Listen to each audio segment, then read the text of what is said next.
ప్రేక్షకులందరికీ నమస్తే. మనము మన ఎర్త్‌ని పృథ్వీ అని అంటాం. పృథ్వీయే కాకుండా భూమాత అని కూడా పిలుస్తాం. కానీ మ్లేచ్ఛ మతాలలో చూస్తే ప్రేక్షకులు భూమి ఉంది, దాని తర్వాత సూర్య చంద్రులు వచ్చారు అని చెప్తారు. కానీ మన భూమి అలా తయారు చేయబడలేదండి. మన ధర్మం ప్రకారం ముందు సూర్యుడు వచ్చాడు, ఆ తర్వాత కాలంలో ఇతర గ్రహాలు వచ్చాయి. ఎందుకంటే సూర్యుడిని ఆదిత్యుడు అంటారు. ఆ ఆదిత్యుడి నుంచే వీళ్ళంతా వచ్చారు. అయితే నేను భూమి గురించి ఎందుకు మాట్లాడుతున్నాను? మన మానవ జాతికి ఈ భూమి తప్పించి వేరే గ్రహం ఏది లేదండి. అంటే షార్టెస్ట్ పాసిబుల్ టైంలో మనం ఎక్కడో మార్స్కి పోయి అక్కడ సెటిల్ అయ్యేది లేదు, అలాగే మనం చంద్రుడి మీదకి వెళ్ళి అక్కడ సెటిల్ అయ్యేది లేదు. మనం ఉండేది ఇక్కడే ఉండాలి. ఎందుకంటే మనం మానవ జాతి బహుశా బ్రహ్మగారి నుంచి, మనువుల నుంచి, వీళ్ళ నుంచి వచ్చినా కూడా అల్టిమేట్లీ మనం ఉండాల్సింది ఇక్కడే. సరే, ఇప్పుడు భూమి పైన మనం ఉంటున్నాము, కానీ భూమిని అనుక్షణం ఏదో రకంగా మనం ఈ వాతావరణాన్ని దూషిస్తూ ఉన్నాం, కలుషితం చేస్తూ ఉన్నాం. ఈ రోజులలో చూడండి ప్రేక్షకులు, ఎన్నో రకాల ఫ్యాక్టరీలు, పొల్యూషన్లు, ఫాసిల్ ఫ్యూల్ ఎమిషన్లు, వీటి వల్ల మన కాలుష్యం ఏదైతుందో అది పెరుగుతుంది. తద్వారా వాతావరణం కూడా ఎఫెక్ట్ అవుతుంది. ఇప్పుడు సైంటిస్టులు ఏం చెప్తున్నారంటే లేటెస్ట్గా 2026 అంటే ఈ సంవత్సరం, 2027 అంటే రాబోయే సంవత్సరంలో సూపర్ ఎల్నినో ఎఫెక్ట్ వస్తుంది అని చెప్తున్నారు. ఈ సూపర్ ఎల్నినో అంటే ఏమిటి? ఏం లేదండి, ఈ పసిఫిక్ మహాసముద్రం ఉంది కదా, అక్కడ మన సముద్రం టెంపరేచర్ గణనీయంగా పెరుగుతుంది. అది పెరగడం వల్ల ఏవైతే గాలులు వీస్తాయో అవన్నీ కూడా ఎఫెక్ట్ అయ్యే అవకాశం ఉంది. సో ఈ గాలులు ఏం చేస్తాయి? మాయిశ్చర్ని క్యారీ చేస్తాయి ఒక ప్రదేశం నుంచి ఇంకో ప్రదేశానికి. అలా క్యారీ చేయడం వల్ల తేమను, వీటిని కూడా క్యారీ చేస్తాయి. కానీ ఈ వేడి వల్ల ఏమవుతుందంటే ఈ గాలులు వీయడం తగ్గుతుంది, తేమలు తగ్గుతాయి. తద్వారా వ్యవసాయము, తర్వాత ఈ సముద్రం దొరికే చేపలు కానీ ఇవన్నీ కూడా ఎఫెక్ట్ అవుతాయి. ఇది ఎఫెక్ట్ అయితే మనం కూడా ఎఫెక్ట్ అవుతాం. అందుకే నేనేమంటానంటే సనాతన ధర్మం మాత్రమే ఈ ప్రకృతి కాలుష్యం కాకుండా ఎలా ఉండాలో నేర్పింది. ఈ డెవలప్మెంట్ పేరిట అనేకమైన కాలుష్యాలు జరుగుతున్నాయి. సముద్రాన్ని కూడా మనం కలుషితం చేస్తున్నాం. ఈ కలుషితం అంటే సముద్రం లోపటి వరకు కూడా వెళ్తుంది. అంటే మెరైన్ ట్రెంచ్ ఇవన్నీ అంటారు కదా, ఏవైతే ట్రెంచెస్, డీపెస్ట్ ప్లేసెస్ ఉన్నాయో మనము వాడే వస్తువులు అక్కడికి కూడా చేరుతున్నాయి ఈరోజు. అయితే లక్కీగా భూమికి ఒక గొప్ప శక్తి ఉంది. అదేం చేస్తుందంటే అన్నిటినీ హీల్ చేసుకుంటుంది, గాయాలను మాంచుకుంటుంది. కానీ ఆ గాయాలు మానే వరకు మనకైతే బాధలు తప్పవుగా. ఇప్పుడు వాతావరణాన్ని కాలుష్యం చేశాం, ఆ కాలుష్యం ప్రభావం మనం చూడాలిగా. అలాగే ఎల్నినో ఎఫెక్ట్ వచ్చింది అనుకోండి, ఎల్నినో ఎఫెక్ట్ వల్ల ఏమవుతుంది? వాతావరణం మార్పులు జరిగి తద్వారా వ్యవసాయము, ఫిషరీస్ ఇవన్నీ కూడా ఎఫెక్ట్ అవుతాయి. దానివల్ల మనమే బాధపడాల్సి వస్తుంది. అందుకే వాతావరణాన్ని కాపాడుకునే బాధ్యత మన మీదే ఉంది. సో ఈ ఎల్నినో ఏంటి అది చూద్దాము. ఎందుకంటే ఇప్పుడు వస్తున్న మనం ఆల్రెడీ ఎంటర్ అయ్యాము, ఇది సూపర్ ఎల్నినో. దీని గురించి మనం తెలుసుకోవడానికి ప్రయత్నం చేద్దాం ప్రేక్షకులు. సో ఇక్కడ చూడండి ప్రేక్షకులు, మహా ఎల్నినో, సూపర్ ఎల్నినో 2026-27 ముంచుకొస్తున్న ఉష్ణ తరంగాలు, అంటే వేడి గాలులు, ఇవన్నీ పసిఫిక్ మహాసముద్రంలో. సో దీన్ని చదువుకుంటూ దాన్ని ఎక్స్ప్లెయిన్ చేసుకుంటూ పోదాం. సో సముద్ర ఉష్ణోగ్రతలు, వాతావరణ మార్పులు ఇవన్నీ కూడా ఖగోళ దీన్ని రాజకీయాలను కూడా ప్రభావం చేస్తుంది. సో ఇలాని ఎవరంటున్నారు? US national oceanic and atmospheric administration, NOAA, వీళ్ళు అంటున్నారు. సో ఇది చాలా తీవ్రంగా ఉండబోతుంది అని కూడా వీళ్ళు చెప్తున్నారండి. సో మరి సూపర్ ఎల్నినో ఏమిటి అనేది చూద్దాం. సో సాధారణంగా ఎల్నినో ఎఫెక్ట్ అనేది వస్తూ ఉంటుందండి ఫ్రీక్వెంట్గా, 5-6 ఇయర్స్కి ఒకసారి అట్లా వస్తూ ఉంటుంది. ఇక్కడ మామూలు ఎల్నినో ఏమో జరుగుతుంది అంటే 0.5 to 1.5 degrees ఫారెన్హీట్ తేడాలు ఉంటాయి, పెరుగుదల తగ్గుదల. కానీ సూపర్ ఎల్నినోలో ఏం జరుగుతుంది? ఆల్మోస్ట్ 2 డిగ్రీలు లేకుంటే అంతకు మించిన టెంపరేచర్ వేరియేషన్ ఉంటుందన్నమాట. సో ఇది ఇప్పుడు రాబోతుంది, ఆల్రెడీ ఎంటర్ అవబోతుంది. దీని ప్రత్యక్షమైన ఎఫెక్ట్ మనం చూస్తున్నాం. మనం ఆల్రెడీ జూన్లో ఉన్నాం చూడండి, వర్షాలు పడుతున్నాయా? ఎండల తీవ్రత చూడండి, బయట మనం తిరగలేకపోతున్నామండి. నీటి కొరత ఆల్రెడీ స్టార్ట్ అయిపోయింది. అంటే మనం ఈ సూపర్ ఎల్నినో ఎఫెక్ట్ని ఆల్రెడీ చెవి చూస్తున్నామండి. ఆల్రెడీ చవి చూస్తున్నాం మనం. సో 63% అవకాశం ఉందన్నమాట ఇది వచ్చేది. నాకేమనిపిస్తుంది ఇది ఆల్రెడీ వచ్చింది. సో రాబోయే నవంబర్ జనవరి అంటే 2027 అక్కడికి ఆల్రెడీ మనకు ఈ అంచనాలన్నీ వస్తున్నాయండి. సో నెక్స్ట్ ఈ ముప్పు ఎలా ఉండబోతుంది? పాయింట్ నెంబర్ 1, వ్యాపార పవనాలు క్షీణిత. ఏవైతే ఈ మాన్సూన్ విండ్స్ ఇవన్నీ ఉంటాయి కదా, అవి క్షీణిస్తాయి. ఇప్పుడు సౌత్ వెస్ట్ మాన్సూన్స్ మనకు రావాలి, మనకు యాక్చువల్గా అవే రావాలి, అవి రావట్లా. ఇప్పటికీ ఇప్పుడు జూన్లో ఎంట్రీ అయ్యాం, వర్షాలు లేవు, ఎంత వస్తాయో తెలియదు, వచ్చినా షార్ట్ పీరియడ్కి వచ్చి వెళ్ళిపోతాయో లేదో తెలియదు. రెండవది వెచ్చని జలాల ప్రవాహం, వేడి గాలులు ఆల్రెడీ మనం ఫీల్ అవుతున్నాం. ఈ దక్షిణ అమెరికా తీరం వైపుకి వెనక్కి ప్రవహిస్తుంటాయి, జనరల్గా ఈస్ట్ నుంచి వెస్ట్కి ప్రవహిస్తాయి అన్నమాట. సో అవి కూడా తగ్గుతున్నాయి. దీనివల్ల ఏమవుతుంది, కొన్ని చోట్ల వ్యవసాయం దెబ్బతింటుంది, ఫిషరీస్ దెబ్బతింటాయి, కొన్ని చోట్ల వరదలు ముంచెత్తుతాయి. ఈ ఎఫెక్ట్ మనకు కనపడుతుంది. మూడవది జాగ్నెస్ ఫీడ్బ్యాక్, అంటే పెరిగిన వేడిల వల్ల ఏం జరుగుతుంది, వాతావరణ పీడనం మారుతుంది. దీనివల్ల ఉష్ణోగ్రతలు ఇవన్నీ మారి ఋతుపవనాలు బలహీనపడతాయి, కొన్ని చోట్ల వరదలు వస్తాయి. ఇది చెప్పాను కదా, అదనమాట. సో గ్లోబల్ వార్మింగ్ దీనికి ఇది తోడైంది. ఆల్రెడీ గ్లోబల్ వార్మింగ్ జరుగుతుంది, దానికి ఇది తోడవుతుంది. ఇంకా ఎఫెక్ట్ ఎంత తీవ్రంగా ఉంటుందో మనం ఆలోచించుకోవాలి ప్రేక్షకులు. సో ఉపరితల పొర, ఏదైతే సముద్రంలో పైని పొర ఉంటుంది కదా, అది హీట్ ఎక్కుతుంది అన్నమాట. సో దానివల్ల ఏంటంటే వెచ్చని పోషకాహారాలు లేని నీరు అది ఉంటుంది. దీనివల్ల ఏమవుతుంది, జీవ వరణ పతనం, అంటే ఫైటో ప్లాంక్టన్స్ అంటారు, చిన్న చిన్న చెట్లు ఏవైతే ఉంటాయో దీన్ని చాలా సముద్ర జీవాలు తింటాయి, వీటిని అవన్నీ కూడా నశిస్తాయి. అవి నశిస్తే ఏమవుతాయండి, చేపలు, సముద్ర సింహాలు, సముద్ర పక్షులు, ఇవన్నీ ఆహారం లేకుంటే ఏమవుతుంది, మన బియ్యం లేకుంటే ఏమవుతుంది, అట్లాగే వాటికి ఈ ఫైటో ప్లాంక్టన్స్ లేవనుకోండి, అవి కూడా మరణిస్తాయి. అవి మరణించినప్పుడు దాని మీద ఆధారపడే వేరే జంతువులు అవి ఎఫెక్ట్ అవుతాయి. సో ఇట్లా ఇది విషయస్ సైకిల్ అన్నమాట. దీనివల్ల మరి 2026 ఈ సంవత్సరం, నెక్స్ట్ సంవత్సరం ఎలా ఉంటుందో మనకు తెలియదండి, చూడాలి. దీని ఎఫెక్ట్ తీవ్రంగా ఉండబోతుందేమో, అలా ఉండొద్దని మనం ఆ భూమాతను కోరుకోవాలి, ఆ పరమాత్మని కోరుకోవాలి. సో ఇక్కడ ఈ సాధారణమైన ఎల్నినో ఎలా ఉంటుందో, సూపర్ ఎల్నినో ఎలా ఉంటుందో ఒక కంపారిజన్ వేసాం ఇక్కడ. సో చెప్పాను కదండి, 0.5 to 1.5 సెంటీగ్రేడ్ ఇక్కడ వరకే ఉంటుంది సాధారణమైన ఎల్నినో. ఇది వచ్చినా కూడా అంత ఎఫెక్ట్ మనకు కనపడదండి. వర్షాలు కొంచెం లేట్ అవ్వచ్చు, అది అవ్వచ్చు, కొన్ని చోట్ల వరదలు అట్లా రావచ్చు, వ్యవసాయాలు దెబ్బతినొచ్చు, ఇలాంటివి ఉంటాయి. మరి సూపర్ ఎల్నినో ఎఫెక్ట్ ఎలా ఉంటుందో మనం ఊహించలేము. తర్వాత ఫ్రీక్వెన్సీ ఎలా ఉంటుంది, చెప్పాను కదండి, సాధారణమైన ఎల్నినో అయితే 2 నుంచి 7 సంవత్సరాల మధ్యలో ఇది ఉంటుంది. కానీ సూపర్ ఎల్నినో ప్రతి 15 నుంచి 20 సంవత్సరాల పీరియడ్లో వస్తుందంట. కానీ ఈసారి వచ్చేది చాలా తీవ్రంగా ఉంటుంది అని సైంటిస్టులు భయపెడుతున్నారు. నెక్స్ట్ దీని వాతావరణం ఇంపాక్ట్ ఎలా ఉంటుంది. సో ప్రాంతీయ వర్షపాత మార్పులు, మనకు ముఖ్యంగా మాన్సూన్స్ అండి, ఈ మాన్సూన్స్ ఎఫెక్ట్ అవుతాయి.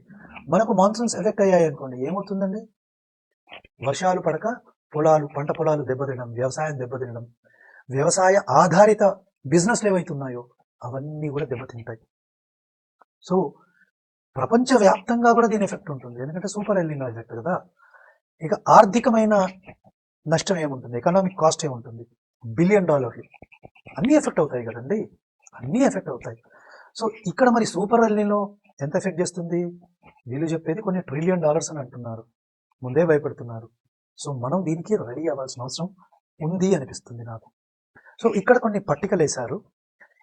1877లో, అంటే 77-78లో భారతదేశం, చైనా ఇవన్నీ ఎఫెక్ట్ అయ్యి 5 కోట్ల మంది చచ్చిపోయారంట, అది సూపర్ ఎల్నినో.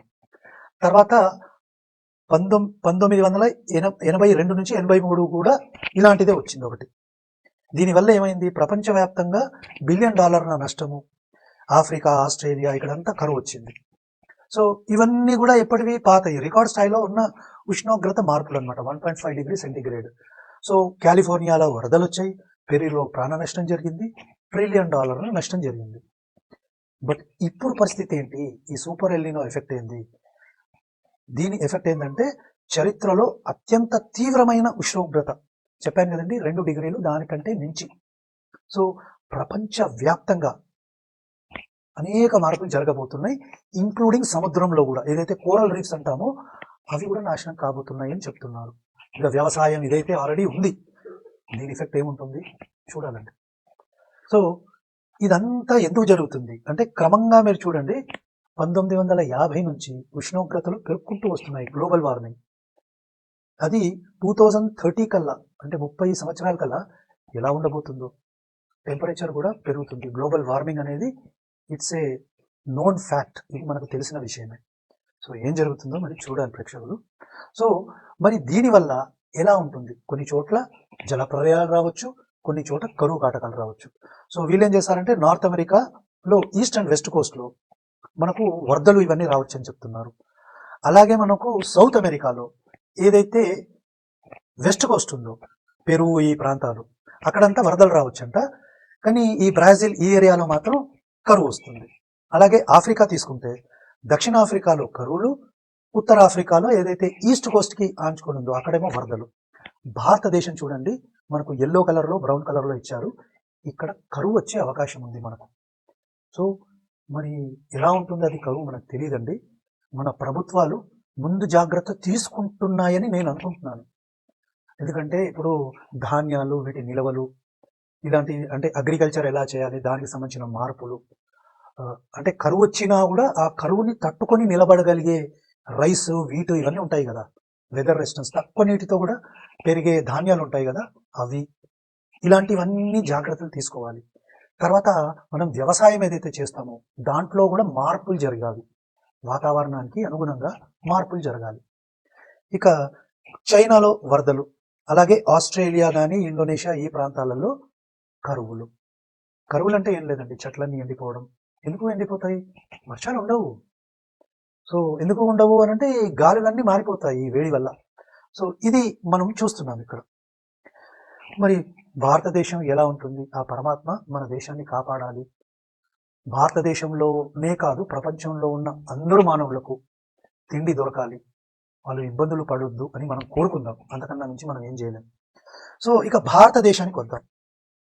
భారతదేశంలో ఋతుపవనాలు ఏవైతే ఉంటాయో సౌత్ వెస్ట్ కానీ నార్త్ ఈస్ట్ మాన్సూన్స్, దీనివల్ల మ్యాక్సిమం ఎఫెక్ట్ అయ్యే ప్రాంతాలని ఇక్కడ చూపెడుతున్నారు. ఇవి ఏంటంట, ఇక్కడ మీరు చూడండి ప్రేక్షకులు, మహారాష్ట్ర, కర్ణాటక, మధ్యప్రదేశ్, మనకి ఇక్కడ కొంచెం ఆంధ్ర అండ్ తెలంగాణ కూడా కనిపిస్తుంది. ఇవన్నీ ఎఫెక్ట్ అయ్యే అవకాశం ఉంది. సో మనం జాగ్రత్తగా ఉండాలి, నీటిని వృధా చేయకుండా పొదుపుగా వాడుకోవడం, నీటిని ఆ పరమాత్ముడి అంశగా అనుకోవాలి. సో ఇవన్నీ మనం చేయాలండి. ప్లస్ వాటర్ హార్వెస్టింగ్ ఇవి కూడా గవర్నమెంట్లు ముందుకొచ్చి మనతో చేయించాలి, ఎందుకంటే చాలా మంది చెయ్యరు అవి. ఇదే కాకుండా ప్రేక్షకులు ఇక్కడ చూడండి, సౌత్ వెస్ట్ మాన్సూన్ ఏదైతే ఉందో అది డిలే అవుతుంది, వర్షపాతం గణనీయంగా తగ్గుతుంది. ఆల్రెడీ చెప్పాను కదండి, జూన్ వచ్చేసింది, జూన్ 22 ఇంకా వర్షాలు లేవు. ప్లస్ వేసవి తాపం గురించి కూడా మనం మాట్లాడుకున్నాం. అండ్ ఏ రాష్ట్రాలు ఎఫెక్ట్ అవుతాయో, మహారాష్ట్ర, కర్ణాటక, మధ్యప్రదేశ్, తెలంగాణ, ఆంధ్ర కూడా కొంచెం ఎఫెక్ట్ అయ్యే సిచ్యువేషన్ మనకి ఇక్కడ కనిపిస్తుంది. నెక్స్ట్ వేద్దాం, ప్రపంచం మీద ప్లస్ భారతదేశం మీద ఎలాంటి ఎఫెక్ట్ ఉంటుంది అనేది. సో అగ్రికల్చర్, వ్యవసాయం తీసుకుంటే ఆస్ట్రేలియాలో జనరల్గా గోధుమలు బాగా ఇచ్చేస్తారు, అలాగే బ్రాజిల్లో చక్కెర, ఇది తగ్గుతుంది ఎందుకంటే వర్షాలు ఉండవుగా. నెక్స్ట్ భారతదేశంలో వరి పంట, ఆహార్య ద్రవోల్బణం, సో ఇది ఎఫెక్ట్ అవుతుంది. ఎకాలజీ ఎలా ఉంటుంది, గ్రేట్ బ్యారియర్ రీఫ్ అన్నాను కదా, సో ఇది ఆస్ట్రేలియా చుట్టూ ఉంటుంది, ఇదంతా కూడా ఎఫెక్ట్ అవుతుంది. గ్రేట్ బ్యారియర్ రీఫ్ అంతా మరణిస్తుంది ఈ వేడి వల్ల. తర్వాత అడవులలో కార్చిచ్చులు, ఆల్రెడీ ఆస్ట్రేలియాలో, బ్రాజిల్లో, అక్కడిక్కడ కూడా, కాలిఫోర్నియాలో కూడా వచ్చాయి కదండి. సో ఇవన్నీ కూడా ఎఫెక్ట్ అవుతాయి. తర్వాత పనామా కాలువలలో నీటి మట్టాలు బాగా తగ్గుతాయి. సో ఇదొకటి. విద్యుత్ డిమాండ్ పెరుగుతుంది, ఇప్పుడు వేడికి ఆల్రెడీ ఏసులు గీజులు వేసుకోవాలి, దానికి తోడు పవర్ ఛార్జెస్ పెరగడం, ఇక ఇవన్నీ కూడా సర్కిల్గా నడుస్తూనే ఉంటాయి ప్రేక్షకులు.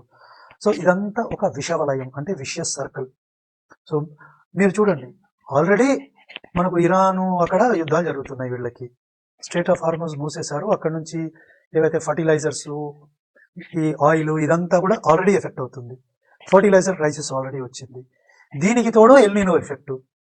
అది చూడండి అసలు ఏదేది ఎఫెక్ట్ అవుతుందో. దీనివల్ల మళ్ళీ క్రాప్ ఫెయిలియర్లు, క్రాప్ ఫెయిల్ అయితే మళ్ళీ జనాలకు తినడానికి తిండి ఉండదు. అంటే ఆల్రెడీ ఎకనామిక్ స్ట్రెస్ ఉంది, దీనికి ఎల్నినో ఇంకా ఆజ్యం పోస్తుంది. మరి ఏమవుతుందో ప్రపంచం. సో స్థూల ఆర్థిక పతనం, ఇన్ఫ్లేషన్, అన్నిటి రేట్లు పెరుగుతాయి. మన భారతదేశంలోనే ఇప్పుడు లోయెస్ట్ ఇన్ఫ్లేషన్ ఉంది. సో మరి ఇది ఏమవుతుందో మనకు తెలియదు. షుగరు అంటే థాయిలాండ్, భారతదేశంలో ఇక్కడ ఏవైతే ఉన్నాయో ఇంధనాలు, గోధుమలు, వీటు, ఇవన్నీ కూడా మరి పండకుంటే ఈ వర్షాలు లేక ఏమవుతుంది మన పతనం. సో ఎకోసిస్టమ్ కొలాప్స్, అడవుల దహనం మరో పక్క, సముద్ర ఉష్ణోగ్రత వల్ల చేపల సంఖ్య తగ్గిపోయి ఆ బిజినెస్ కూడా ఎఫెక్ట్ అవుతుందిగా, ఆ వాణిజ్యం కూడా ఎఫెక్ట్ అవుతుంది. ఎందుకంటే ఈ చేపలు వీటి కోట్ల బిజినెస్ ఉంటుంది, అది ఎఫెక్ట్ అవుతుంది. సో మనం చూస్తే ప్రేక్షకులు ఇక్కడ మనకు 3 కనిపిస్తున్నాయి. ఒకటి భౌగోళికంగా ఆల్రెడీ మధ్యప్రాచ్యంలో ఇక్కడ ఆల్రెడీ సంక్షోభము, యుద్ధాలు, ఎరువుల కొరత, ఇంధనం కొరత ఆల్రెడీ ఉంది. దానికి తోడు మనకు సూపర్ ఎల్నినో ఒకటి, దీనివల్ల వర్షాలు పడకపోవడం, పంటలు ఎఫెక్టు, కార్చిచ్చులు ఇవి. తర్వాత ఈ భూమి వేడెక్కడం. అంటే చూడండి, ఇదన్నీ ఎక్కడికి తీసుకెళ్తాయో మనకి అర్థం కావట్లేదు ప్రేక్షకులు. సో ఈ విపత్తు నుంచి బయటపడాలంటే ఏమేం చేయాలి? గవర్నమెంట్లు దీని మీద కూర్చోవాలి. చెప్పాను కదండి, తక్కువ నీటితో పెరిగే ఏవైతే వేరియంట్స్ ఉంటాయో, రైస్ కానీ వీటి కానీ, ఇవి పెంచడము, నీటి పొదుపు, తర్వాత మనం కూడా పెద్ద పెద్ద ప్లాన్లు వేసుకోకుండా జాగ్రత్తగా ఉండి డబ్బుని కాపాడుకోవడం. ఎందుకంటే రాబోయే కాలం ఎలా ఉంటుందో తెలియదు. సో వీటన్నిటిని దృష్టిలో పెట్టుకొని మనం ఉండాలి. సో ఇది విషయం ప్రేక్షకులు. మరి ఈ 2026-27 సూపర్ ఎల్నినో ఆల్రెడీ చాలా సంస్థలు చెప్తున్నాయి. మరి ఇది ఎలా ఉండబోతుందో భయంకరంగా ఉండబోతుంది. దీని గురించి మనం ఏం జాగ్రత్తలు తీసుకోవాలి, మన గవర్నమెంట్లు ఏం చేయాలో, ఇది ఒక పద్ధతి ప్రకారం, ప్లానింగ్ ప్రకారం జరిగితే బాగుంటుంది. అండ్ మనం కూడా దీనికి సిద్ధపడి మన జాగ్రత్తలో మనం ఉండడం చాలా చాలా ముఖ్యం ప్రేక్షకులు. సో దీని గురించి మీరేమంటారో కామెంట్ రూపంలో చెప్పండి. వీడియోని షేర్ చేయండి, ఛానల్ని సబ్స్క్రైబ్ చేయండి, అలాగే లైక్ కూడా చేయండి ప్రేక్షకులు. మరో మంచి వీడియోతో మళ్ళీ కలుద్దాం. నమస్తే.